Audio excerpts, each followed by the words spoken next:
Hari Raya Idul Adha 1443 Hijriah memiliki makna tersendiri untuk warga yang tinggal di perumahan Tanjung Barangan Asri, Kelurahan Bukit Baru, Kecamatan Ilir Barat 1, Kota Palembang. Dengan semangat berkurban yang begitu tinggi, mulai Agustus 2021, setiap bulan masyarakat di sana secara sukarela menggelar arisan hewan kurban. Hingga terkumpul uang 70 juta rupiah dan bisa membeli 4 ekor sapi pada Hari Raya Idul Adha tahun ini.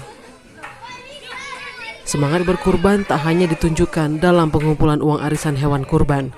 Saat penyembelihan, pemotongan hingga pembagian dilakukan warga secara bergotong royong. Pemotongan dilakukan di rumah potong hewan untuk menghindari penularan PMK dan lebih higienis.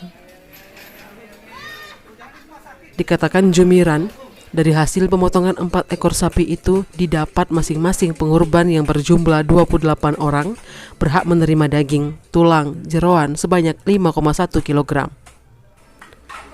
Sementara yang dibagikan kepada masyarakat di dalam perumahan Tanjung Barangan Asri maupun di luar perumahan sebanyak 190 bungkus, di mana satu bungkus seberat 1 kg lebih.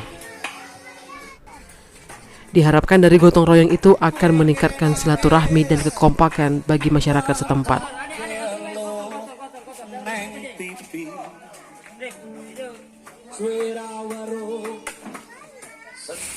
Tim Liputan Sumsel Update TV melaporkan.